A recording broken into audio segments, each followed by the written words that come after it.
भगवान ने तो आज्ञा कर दी, मय्ये व मन आधत्स्व मयि बुद्धि निवेश है, तुम्हारा कर्तव्य है कि तुम अपना मन और बुद्धि मेरे में लगा दो। तो भगवान उसका साधन भी बता रहे हैं, बहुत जोर का साधन बता रहे हैं। मन बुद्धि भगवान में कैसे अर्पित हो, तो श्री भगवान कह रहे मच्चित्ता मदगत प्राणा बोधयन्तः परस्परम कथयन्तश्च माम नित्यम तुष्यन्ति च रमन्ति च तेषां सतत युक्तानां भजतां प्रीति पूर्वकं ददामि बुद्धि योगम तम येन माम उपयांति ते तेषामेवानुकंपार्थ। साथ में ये भी है, तेषामेवानुकंपार्थ महमज्ञानजं तमः नाशयाम्यात्म भावस्थो ज्ञान दीपेन भास्वता। तेषामेवानुकंपार्थ, मेरी कृपा से हमें क्या करना है, हमें भगवान में चित्त को जोड़ना है, ये हमारा कर्तव्य है। अंतःकरण एक ही है, उसको लक्षणों के कारण चार कहा गया है, अंतःकरण चतुष्टय, एक ही को चार रूप में कहा। जो निश्चय करने के कारण उसे बुद्धि कहा गया, मनन करने के कारण मन कहा गया, चिंतन करने के कारण चित्त कहा गया, और स्वीकृति क्रियाओं की भोक्तापन भाव की तो उसे अहंकार कहा गया। तो यहां मत चित्ता, भगवत चिंतन निरंतर होता रहे। सबसे बड़ी साधना अनन्य चेता सततम, अनन्य चिंतन, अनन्य चिंतयन्तो मां, ये बात पकड़ो। जो साधक ये बात नहीं पकड़ते वो उन्नति को प्राप्त नहीं होते। नियमावली की हो बस फिर मनमानी आचरण शुरू। हमारा नियम तो हो गया ना, गुरुदेव ने कहा हो गया वो क्या नहीं, ये तो प्रारंभिक लगाने के लिए कहा गया है। साधना का स्वरूप है अनन्य चिंतन, अखंड तैल धारावत निरंतर भजन, सातु दीर्घ काल निरंतर सत्कार सेवितो दृढ़ भूमि। जो बहुत काल तक आदर सहित निरंतर नाम जप करता है, भगवत चिंतन करता है, वो सिद्ध हो जाता है, दृढ़ भूमि। अब उसका स्वतः भजन होने लगता है। भगवान कह रहे मत चित्ता, मेरे में चित्त। और चित्त का क्या स्वभाव है, जहां हम स्वीकृति करते हैं उसी का चिंतन करता है। जैसे हमने स्वीकृति कर लिया कि मैं पुरुष हूं, अब स्वाभाविक चिंतन बन रहा है, मुझे देखना है, मुझे खाना है, मुझे भोगना है, मुझे करना है, मैं। अब वो अहम सहित पूरी चिंतन वृत्ति इसी में लगी रहती। बोले भजन नहीं होता, क्यों? क्योंकि स्वीकृति गलत है। अभी स्वीकृति हो गई मैं प्रियाजू का, अब स्वीकृति में बार बार आने लगा हमारी श्यामाजू, हमारी लाडली जो, हमारी प्रियाजू, उनके सिवा कोई हमारा चिंतन बदलने लगा। कैसे हमारा चिंतन बदले? भगवान ने अगला शब्द का मदगत प्राणा, प्राण जिसके मेरे में समर्पित है। प्राण समर्पित का मतलब है प्राण वायु को लेकर प्रधान है। भोजन न मिले, जल न मिले तो भी हम जीवित रह सकते हैं काफी समय तक, क्योंकि प्राण वायु, प्राण बलवान पुष्ट होते हैं अन्न और जल से, लेकिन प्राणों की सत्ता वायु से है। ये जो श्वास प्रश्वास है, भोजन हमें 4-6 दिन न मिले तो आराम से दिनचर्या चल सकती है, पानी 8-10 दिन न मिले तो भी दिनचर्या चल सकती है, ऐसा नहीं कि मर जाएंगे।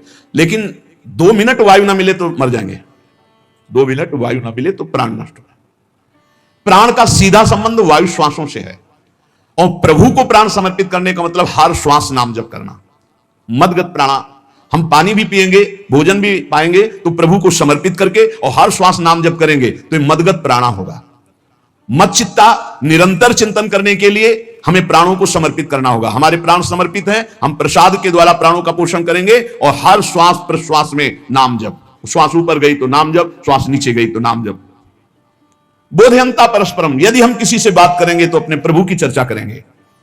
उसी प्रभु की चर्चा का कथन, कथयन्तश्च माम नित्यम, केवल भगवत चर्चा करेंगे, केवल। कभी कभी ये लोक कल्याण की भावना भी प्रपंच में उतार देती है। निवेदन है कि यहां कोई लोक वार्ता का प्रश्न लेकर के नावे, एक जगह तो बख्श दो जहां केवल भगवान के संबंध की चर्चा होने दो। श्रीधाम वृंदावन में आप आए हो तो प्रिया प्रीतम की चर्चा का प्रश्न करो, प्रिया प्रीतम की चर्चा सुनो, निहाल हो जाओगे। तुष्यंत च रमंत च, उसी में आनंद और संतोष होता है। भगवत चर्चा हुई और उसी में रमण करे।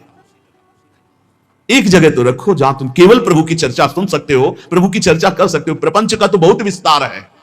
कथयंत च माम, माम भगवान कह रहे हैं, कथयंत च माम नित्यम तुष्यंत च रमंत च। चलते हैं हम भगवत मार्ग में, फैल जाते हैं फिर दुविधा युक्त संसार प्रपंच में। केवल भगवत चर्चा, कथयंत च माम, भगवान केवल माम, मेरा, प्रियालाल के सिवा और कोई चर्चा। बार बार बोर्ड लगवा देते हैं, श्यामा श्याम की चर्चा के सिवा यहां कोई चर्चा न की जाए। आपको अगर आशा है कि यहां से कोई काम बनते हैं तो हम पहले आपको बता देते हैं हम असमर्थ हैं, हमारे में कोई सामर्थ्य नहीं है, हम केवल प्रभु की चर्चा करते हैं, प्रभु का नाम जपते हैं, प्रभु के लिए जीवन है, बस इतनी बात है। जो प्रभु में डूबना चाहता है वो आए, स्वागत है। इसके अलावा ना कोई आशीर्वाद, ना कोई तंत्र मंत्र, ना कोई जंतुर, ना किसी भी तरह की कोई ढांढस वृत्ति बना सकते हैं कि जाओ तुम्हारा ये ठीक हो जाए, तुक्का लग जाए ठीक हो जाए, तुम्हारे भाग्य की बात है। यहां से कोई चमत्कार नहीं, यहां एक ही चमत्कार है, मलिन मन को श्री भगवान में लगा देना, जीवन को जीवन मुक्त अवस्था में पहुंचा देना। निर्विकारता की स्थिति प्राप्त करने के लिए साधु समागम है। भगवान का आदेश है, यदि मुझे अनुभव करना चाहते हो, इसी जन्म में परमानंद की प्राप्ति करना चाहते हो तो मय्ये मन आदत्स्व मयि बुद्धिम निवेश है। कैसे करोगे? तो भगवान कह रहे मत चित्ता, मेरे में चित्त लगाओ। चित्त कैसे लगेगा?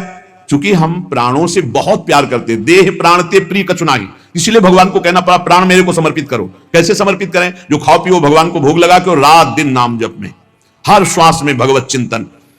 अगर वार्ता करनी तो बोधयंता परस्परम कथयंतश्च माम नित्यम, केवल मेरी चर्चा।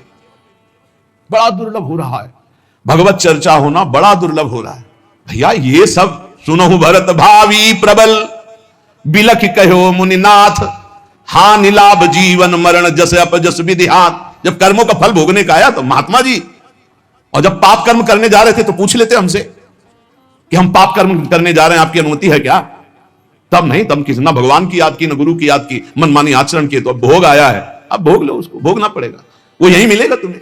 पति पत्नी परिवार संसार मित्र, इन्हीं में सब कलह अशांति मारपीट नाना प्रकार का, अरे पूछो मत। भगवान के चरणों का जब तक आश्रय नहीं लोगे तो यहां का ये प्रेम विवाह, यहां का प्रेम तुम्हें शांति प्रदान नहीं कर सकता। भगवत भाव रखोगे, हर परिस्थिति को शांतिपूर्वक निर्वाह। ये जीवन काटना भी एक कला है। मनुष्य जीवन कोई पशु जीवन नहीं है। अगर अध्यात्म नहीं तो आप इसको जी नहीं सकते, आप इस जीवन को नहीं जी सकते। अशांत रहोगे, क्लेशित रहोगे, परेशान रहोगे। जीवन की कला है, द्वंद्वों में क्षमता, संपूर्ण जगत में रहते हुए ममता रहित हो जाना, संपूर्ण क्रियाएं करते हुए अहंकार रहित हो जाना, अभी जीवन मुक्तता का आनंद आ जाए। तो मच्चित्ता मदगत प्राणा बोधयंता परस्परम कथयंत च माम नित्यम तुष्यंत च रमंत च। हमारा उद्देश्य भगवत प्राप्ति का है। जो भगवत संबंध से भगवत प्राप्ति करना चाहता है उसके लिए दरबार खुला है, फ्री है, कोई फीस नहीं है, कोई शर्त नहीं है। तुम कौन हो, कहां के हो, कोई मतलब नहीं। आपका केवल संबंध भगवान के संबंध से वार्ता होगी तो यहां हो सकती है। इसलिए सावधानी होकर हमारे समय को निरर्थक ना किया जाए। बहुत कीमती समय, जब प्रश्न होता है तो फिर उस पर चर्चा करनी ही होती है। हमें सिर्फ भगवान का आदेश है, कथयंतश्च माम नित्यम तुष्यन्ति च रमन्ति च, उसी में संतोष करना, उसी में रमण करना है। हमारा भरण पोषण श्री प्रिया जी से होता है, किसी व्यक्ति से नहीं होता है। हमारे यहां श्री श्यामा श्याम विराजमान है, उनका पूरा जगत है। तुम्हारी बुद्धि में मेल है, भेदभाव है, उनके लिए भेदभाव नहीं। सब मम प्रिय, सब मम उपजाए, तो हम अपने स्वामी के अनुसार चलेंगे। सब मेरे प्राणनाथ श्यामा श्याम के जन है। कोई भी हो, इतना ना छोटा ना इतना बड़ा, ना इतना प्रिय ना इतना अप्रिय, सब बराबर है। एक तरफ चाहे गुणात्मा, गुण से युक्त महात्मा, और एक चाहे दुरात्मा, दुर्गुणों से युक्त, दोनों को ऐसे दुलार करके श्री जी की तरफ बढ़ाने वाला मार्ग ये मार्ग यहां का है। कथयंत माम नित्यम तुष्यंत च रमन्त च तेषाम सतत युक्तानाम भजताम प्रीतिपूर्वकम। जो सतत प्रेम पूर्वक मेरा भजन करता है, भगवान करे ददामि बुद्धि योगम तम, उसकी बुद्धि का योग मैं करा देता हूं। ये खास बात हुई। लगाने की चेष्टा हमने की मन बुद्धि को, और भगवान आकर मन बुद्धि में विराजमान हो गए। तेषामेवानुकंपार्थ महमज्ञानजम तमः नास्यात्म्यात्म भावस्थो ज्ञान दीपेन भास्वता। भगवान कृपा करके उसके हृदय में ज्ञान प्रकाशित कर दिया। जब कोई सतत भजन करता है, प्राण प्रभु को समर्पित कर देता है, चित्त प्रभु में लगाए हुए प्रभु की चर्चा, भगवान उसके अंदर ज्ञान प्रकाशित कर देते, तो वो अनात्म भाव जो देह भाव था उसका नाश हुआ और वो भगवत भाव में स्थित हो जाता है। भगवान कह रहे हैं मत चित्तः सर्वदुर्गाणि मत प्रसादात् तरिष्यसि। जब कोई मेरे में चित्त लगाता है तो मेरी कृपा से सारे दुर्गुणों का नाश हो जाता है। महात्मा तो भगवान बनाते हैं। करो सत्य ते साधु समाना, मैं उसे साधु बनाऊं। हमारा कर्तव्य, हमारा चित्त प्रभु में लग जाए। मेरा चिंतन करो, भगवान का आदेश है। बस खास बात है चिंतन। हमारी प्रारंभ से विशेष श्रद्धा इसी बात में रही गुरु शब्द पे कि रात दिन कोई भी चेतना युक्त क्षण ऐसा ना जाए जिसमें भगवत विमुख होता हो। बस इसी बात की साधना जीवन भर रही। प्रारंभ में गुरुदेव ने कह दिया, जब तक चेतना है तुम्हारे में तो तुम्हारा जागृत अवस्था का चेतना युक्त एक भी क्षण व्यर्थ नहीं जाना चाहिए। तो गुरु कृपा से यही प्रयास रहा है। कि हमारा एक भी मिनट भगवान से विमुख न जाए। पूर्व में ऐसी स्वभाव वृत्ति बनाई थी कि लोगों को यह शंका होती थी कि ये बोल पाते हैं कि नहीं बोल पाते हैं, अर्थात इनके वाणी है कि नहीं है, मूक मौन, जटाओं का बोझा, एक वस्त्र, बस शांत। बुलाया गया, घंटा बजा तो पहुंच गए, प्रसाद लिए, उसमें एकांत, हर समय मंत्रा। कथा में बैठे हैं, अनुकूल वचन आया तो सुन लिया, नहीं पूरा का पूरा सत्संग ऐसे ही चला गया। हमारा मंत्र चल रहा है, एक क्षण भी मंत्र से विलग नहीं। हमारा कर्तव्य है केवल चिंतन। चिंतन करोगे तो अभिमुक्त हो, अभी परिणाम में नहीं। अभी हम राधा बोल रहे हैं, अभी प्राण निकले, अभी श्री जी के पास पहुंच जाएंगे। भगवान की कृपा का बल और साधन का तुम्हारा पूरा प्रयास प्रयत्न, ध्यान रखो, दो से सिद्धि प्राप्त होती है। भगवान की कृपा का बल और आपकी पूरी साधना का प्रयास प्रयत्न, कायरता नहीं। भगवान की कृपा का बल और तुम्हारा पूरा प्रयास पूरा प्रयत्न। देखो, भगवान की दर्शन वृत्ति हृदय में जागृत हुई ध्रुव जी के पद को लेकर, कामना को लेकर। मैं भगवान का साक्षात्कार करूंगा, उनसे वरदान मांगूंगा कि मुझे सबसे श्रेष्ठ पदवी की प्राप्ति हो। चले, भगवान नारद जी मिले। पहला प्रलोभन, चलो अभी तुम्हें इस सम्राट पद पर नकार दिया। फिर भय, सांप हैं, बिच्छी हैं, जंगल के बड़े, और फिर यक्ष राक्षस, न जाने कौन कौन है। तुम अभी बालक हो, तुम्हें खा जाएंगे, तुम क्या तपस्या करोगे, क्या भजन। नहीं, इससे भी नहीं टिके, कुछ भी हो, कदम वापस नहीं जाएंगे, अब तो हरि की प्राप्ति। तो गुरु मंत्र दे दिया। 6 महीने बहुत ही देह भाव रहित होकर उच्च कोटि की साधना की। बालक होने पर यही मथुरा में, मधुपुरी में देह भाव रहित होकर के, क्योंकि जंगल में ऐसे ऐसे मच्छर बड़े बड़े ना, एक मच्छर मारे तो पूरा होश खराब हो जाए, पूरी चेतना जागृत। तो उस 5 वर्ष के राजकुमार के शरीर में कितने मच्छर चिपके रहे होंगे, क्या क्या भयावह। हमने तो सेनपुर में देखा, आसन लगा बैठे, काला नाग सांप ऐसे फुसकार रहा है। पूरा दृढ़ निश्चय है कि अगर ये काटने का समय है तो काट लेगा, नहीं काटना तो बिल्कुल नहीं काटेगा, बैठे रहो। वैसे पास से निकल गए, छाती से भी निकल गए हैं। निश्चय कि अगर काटना काट। सैकड़ों बिच्छू, कभी ऐसे डंक नहीं मारा। और अगर काटना हो मारना हो ना तो बढ़िया महल में बैठे हो तो वहां जाके काट लेंगे। ध्रुव जी अपनी निष्ठा से कभी नहीं विचलित हुए। अब जब भगवान सामने आए तो आखिरकार 5 वर्ष के बालक घबरा गए। भगवान का तेज, भगवान का रूप, भगवान की महिमा। भगवान मुस्कुराए, कृपा दृष्टि से देखे, बल मिला, भगवान को देख पा रहे हैं। अब मन में आया कि मैं स्तुति कैसे करूं, क्योंकि कोई ज्ञान तो है नहीं। भजन किया, भगवान की प्राप्ति हो रही, लेकिन अब कोई ऐसा ज्ञान तो है नहीं जिससे भगवान का स्तवन करे। भगवान की तरफ देख करके कुछ कहना चाहते हैं, पर क्या भगवान को कहें ये ज्ञान नहीं। तो भगवान ने अपने ज्ञान स्वरूप शंख का ध्रुव जी के कपोल पे स्पर्श करा दिया। जो भगवान कह रहे, ज्ञान तो मेरी कृपा से होता है। अभी पीछे श्लोक में भगवान ने कहा, तेसाम मेवानुकंपार्थो महमक ज्ञानजम तमः नाशयाम्यात्म भावस्तो। अनात्म भाव का ये जो आत्मस्वरूप अनात्म देह में भाव आ गया है, इसके नाश का जो ज्ञान होता है ये भगवान की कृपा से होता है। जे भी संग छुआया दिव्य ज्ञान और भगवान की दिव्य स्तुति की। तो ये देखा जाता है कि भगवान की कृपा से ही साधक में दिव्यता आती है, दिव्य ज्ञान आते हैं। पर प्रयत्न अपना होना चाहिए। प्रयत्न था तभी तपस्या में आए, नहीं तो प्रलोभन में फंस जाते या भय में डर जाते। ना प्रलोभन में फंसे चक्रवर्ती सम्राट पद देने पर, और ना भय में फंसे कि सांप बिच्छी और सिंह खा जाएगा, इससे भयभीत नहीं हुए। और प्रयत्न इतनी जोर का किया, आप भागवत में पढ़ लीजिए, देह भाव रहित होकर कितना कठोर तप, 6 महीने में भगवत साक्षात्कार। आत्मबल, भगवत कृपा बल। ये मन है बहुत डराता है, कैसे जिएंगे, बुढ़ापे में कौन सेवा करेगा, क्या दुनिया का प्रपंच खड़ा कर देता है। इसको इसी ज्ञान से काटो, भगवान है ना, भगवान सब करेंगे। भगवान के लिए हमने जीवन दिया है, ये जीवन भगवान के लिए। अरे दिव्य हो जाओगे, रिद्धियां सिद्धियां हाथ जोड़े खड़ी रहेंगी। भगवान जानते हो क्या भगवान है। हम एक बार भगवान के नाम पर अपने आप को न्यौछावर तो करके देखें, पर यह अहंकारी जीव मानता नहीं है। यह अहंकार का बल लिए रहता है। आसुरी प्रकृति है ये अहंकार। अहंकारम बलम दर्पम कामम क्रोधम च संश्रिताः।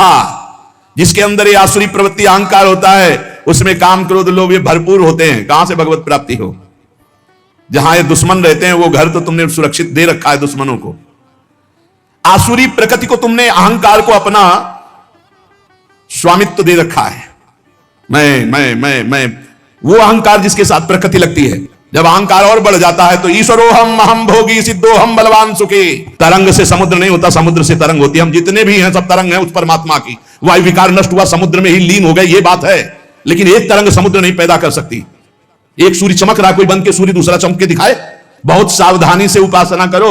ये अहंकार, भगवान कह रहे हैं, भगवान ये जो अहंकारम बलम दर्पम कामम क्रोधम च संश्रिता, इस अहंकार को नहीं मिटाया तो ये अनुभव कराने लगता है और चार बोलने लगते हैं कि आप तो भगवान है। तो धर्म सम्राट करपात्री जी, इतने सिद्ध महापुरुष, और विश्वेश्वर विश्वनाथ जी की स्थापना करके रात दिन आराधना, काशी में बड़े बड़े सिद्ध महापुरुष भगवान शिव की आराधना करते, बड़े बड़े सिद्ध महापुरुष भगवती अंबा की आराधना करते।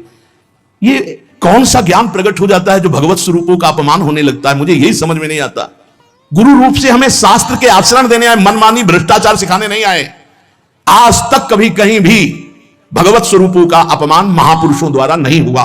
महापुरुष और भगवान में अंतर नहीं, पक्का मुझे विश्वास, हम तो चराचर जगत को भगवत स्वरूप मानते हैं, लेकिन आचरण कराने के लिए आचार्य गुरुदेव जैसे चले हैं वैसे ही चलना होता है। सदैव संतों ने अपने को अधम और तुच्छ और नीच कहा है। हनुमान जी जैसा कोई ज्ञानी, महाबली, कोई त्यागी, कोई ब्रह्मचारी, बैरागी, हनुमान जी जैसा कोई त्रिभुवन में द्वितीय हुआ हो तो बता दो। अतुलित बलधामम हेम शैलाभरेहम दनुजवन कृशानुम ज्ञानिनाम अग्रगण्यम। अरे जे गिर चरण दे हनुमंता चले सुगा पाताल तुरंता, हजार हजार को पकड़ के कछु मारिस कछु मर्दिस कछु मिले से धरि धूरी। अब विभीषण जी से कैसे परिचय बता रहे हैं? प्रात ले जो नाम हमारा तेहि दिन ताहि ना मिले आहारा, असमय अधम सखा सुनु मोहू पर रघुबीर। क्या दैन्यता का स्वरूप हनुमान जी महाराज। भगवान से जब हनुमान जी मिल रहे तब उनसे प्रभु आप पूछ रहे हो कि तू नाथ एक में मंद मोह बस, ज्ञानी नाम अग्रगण्यम, एक में मंद मोह बस, कुटिल हृदय अज्ञान पुनि प्रभु मोहि विसारेऊ दीन बंधु भगवान। जय प्रणतारित भंजन, चरणों में लौट गए हनुमान जी महाराज। सबरी जी भगवान सामने बैठकर स्तुति करते हैं। जो नवधा भक्ति है वो उपदेश नहीं है, सबरी जी की स्तुति है। ये सब भक्ति सबरी जी में विराजमान, क्योंकि उसी समय सबरी जी भगवत धाम जाती है तो उपदेश तो उसको दिया जाता है जो आचरण में उतारे। सबरी जी तो सिद्ध महापुरुष अभी भगवत धाम जा रही भगवान के सामने ही। वो क्या कहती? अधम ते अधम अधम अति नारी तीन मह में मति मंद अघार। हरिवंश महाप्रभु क्वाहम तुच्छा परम अधम प्राण्य हो गर्ह कर्मा यत्तन्नाम स्फुरति महिमा हरेश वृंदावनस्य। इन सब बड़े बड़े आचार्य महापुरुषों ने भगवान की दासता स्वीकार करके जीवन अर्पित करके आचरण करके दिखाए। जहां ये आसुरी अहंकार होता है तो ईश्वरोहम महम भोगी सिद्धोहम बलवान, ये सिद्धावस्था नहीं है, ये तमोगुणी आसुरी अहंकार का परिणाम है जो ये दिखाई देता है भगवत स्वरूपों का अपमान करके। नहीं, यद्यपि अभेद है वो महापुरुष शिव और वो अभेद है, पर आचरण जब करेगा तो स्वामी और सेवक का करेगा। काशी नगरी सिद्धों की नगरी है, ज्ञानियों की। ले देखा, बड़े बड़े सिद्ध परमहंस जाते हैं शंकर जी के दर्शन करने, विश्वनाथ जी के, तो जिनकी कमंडल भी नहीं, दिगंबर है ना, तो वो भी ऐसे हाथ उठा के नमः पार्वती पते, और बस ऐसे सर झुकाए खड़े रहते। जल भी नहीं है, पत्र भी नहीं है, ऐसे वो हम सब खड़े खड़े घंटों खड़े रहते। तो वहां के शिव पार्षदों से ऐसा करुणा में प्रेम हो गया था कि वो हमें नहीं हटाते थे, तो एक कोने में घंटों खड़े रहते थे और दर्शन करते रहते थे भगवान विश्वनाथ जी। तो जैसे ऐसे अवधूत आते, न कोई जल का कमंडल है, न कोई पत्र है, न पुष्प, नजदीक गए और नमः पार्वती पते हर हर महादेव, बस सर झुकाए, ये है। और स्वयं शिव स्वरूप है, इतना अंतर नहीं ब्रह्मबोध में। भक्तों में भी कभी कभी आम प्रकट होता है, वो वाणी से आपको दिखाई देगा, लेकिन वो आसुरी अहंकार नहीं होता। ध्यान रखना, ये उनका भागवतिक बल होता है, ये आसुरी अहंकार नहीं होता। जैसे जनक जी की सभा लगी हुई है, भगवान श्री राम लक्ष्मण जी विराजमान है विश्वामित्र जी के समीप बड़े सौम्य भाव से। जनक जी महाराज ने देखा कि बड़े बड़े वीर आए, पर धनुष यज्ञ में धनुष को अजगों को कोई उठा ही नहीं पाया। खंडन की तो बात जाने दो, रावण बाणासुर आया, आरती प्रणाम करके चले गए। अब आशा ही खत्म हो गई, कोई उठाने वाला ही नहीं। तो उनका वीर विहीन मही में जानी। अब मैं आज जान गया कि पृथ्वी वीरों से रहित हो गई। अगर मैं ऐसा जानता कि इस भूमंडल में कोई वीर ही नहीं अजगों का खंडन करने वाला, तो मैं ऐसा प्रण नहीं लेता, मेरी जान की कुंवारी रह जाएगी। ऐसे विकल होके वीर विहीन मही में जानी। जनक जी ने इतनी बात जेव ही कही तो लक्ष्मण जी कूद पड़े सिंह शावक की तरह उछलकर, और कहा कि जहां रघुकुल भूषण भगवान श्री राम विराजमान हो, जनक ये बड़ी तुमने निराशापूर्ण बात कैसे कह दी? तुमने ऐसी बात कह दी जहां रघुकुल भूषण भगवान श्री राम विराजमान है। ताल ठोकी और कहा अगर इनका इशारा हो जाए, समझो, जो तुम्हारी अनुशासन पाऊं कंदुकियू ब्रह्मांड उठाऊं, काचे घट जिमि डारो पोरी, सकऊं मेरु मूलक जिमि तोरी, कमल नाल जिमि चाप चढ़ाऊं, जो जन सत प्रमाण ले धाऊं। हे जनक, जहां रघुनाथ जी विराजमान होते वहां ऐसी बात नहीं कहते। तुमने ऐसी बात कैसे कह दी? अगर मेरे स्वामी का आदेश हो जाए अभी तो पूरे ब्रह्मांड को कच्चे घड़े की तरह तोड़ दूं। ये अजगौ पुराना 100 योजन एक बार में दौड़ते हुए जाऊं और इसको ऐसे कमल लाल की तरह तोड़ दूं, मेरे स्वामी का आदेश हो। यह अहंकार नहीं है। पहली बात कही, जो तुम्हार अनुशासन पावो, अगर मेरे प्रभु श्री राम की आज्ञा हो जाए। और लक्ष्मण जी ने एक बात और कही कि तोरो छत्रक दंड जिमि तव प्रताप बलनाथ। आज के बाद कभी धनुष स्पर्श नहीं करूंगा यदि मेरी बात झूठी हो जाए। आपके प्रताप से इसे बरसाती छत्ते की तरह तोड़ दूं इस अजगौ को, अगर आपका आदेश हो। तव प्रताप बलनाथ, यह अहंकार नहीं है, यह भक्त का भगवत प्रताप है। दशानन कह रहा है, अरे मुझे क्या भय, तेरी सभा में अगर कोई वीर हो तो मेरा पैर उठा दे। मैं राम जी का एक छोटा सा सेवक हूं, तू मेरे प्रभु को बार बार मनुष्य कह रहा है, मैं जिनका सेवक हूं। तेरी सभा में तू जो अपने सभा बलों के बल पर बलवान होकर कहता है कि ये सब आहार है, तो मैं उनका एक छोटा सा दूत हूं। अगर कोई मेरा पैर उठा दे तो जानकी जी को राम जी हार जाएंगे, वापस चले जाएंगे। राम प्रताप सुमिरपन रूपा। सभा में पैर हाहाकार मच गया। जब स्वयं दशानन उठा, मारा घूसा, 4 मुकुट राम जी के चरणों में गए। राम जी के चरणों में झुक, तब तेर बचेगा, मेरे चरणों में झुकने से नहीं। कोई उठा नहीं पाया। ये अंगद का अहंकार नहीं, ये भक्त का भगवत प्रताप होता है। राम प्रताप सुमेरी पर्ण रूपा। राम प्रताप हरिवंश प्रताप ही जानत है, हरिवंश प्रबोध प्रमाणत है, हरिवंश सर्वस्व है तिनके, सुख संपत्ति दंपति जो जिनके। लक्ष्मण जी कह रहे, सकौ मेरु मूलक जिमि तोरी। जैसे मूली तोड़ दिया जाता 4 लाख योजन का सोने का पहाड़ सुमेरु, वैसे उखाड़ के तोड़ के फेंक दूं। भगवान अपार सामर्थ्यशाली, और जो भगवान में चित्त जोड़े अपार सामर्थ्यशाली। हम लोग कभी कभी अहंकार और प्रताप के भेद को नहीं समझ पाते। महापुरुषों में अहंकार नहीं होता, वो भगवत प्रताप होता है। जो आसुरी अहंकार है वो तो भगवान की शरणागति से नष्ट हो जाता है। भगवान का प्रताप भक्तों के जीवन में उदय होता है। भगवान बहुत कृपालु हैं, बड़ी करुणा की है। अपना मार्ग हमें देने के लिए सत्संग दे रहे हैं, कथन श्रवण का सौभाग्य मिला है। इसी जन्म में हमें भगवत प्राप्ति करनी है। अपार बलशाली माया को परास्त करने का बल केवल भगवान की कृपा से प्राप्त होता है। इसलिए नाम जप करो, भगवत लीला गायन गुणगान करो और भगवान से प्रार्थना करो कि मेरा अहंकार आपके चरणों में समर्पित हो जाए। सारा दोष इसी अहंकार का। ये संस्कृति मूल शूल प्रद नाना, सकल शोकदायक अभिमाना, ताते करें कृपा निधि दूरी, सेवक पर ममता अति भूरी। हमारे ऊपर बहुत प्यार है प्रभु का, हम उस प्यार के बल से अहंकार को प्रभु के चरणों में समर्पित करके इसी जन्म में जीवन मुक्त हो जाए। शेष चर्चा आगे। श्री राधा वल्लभ लाल की जय।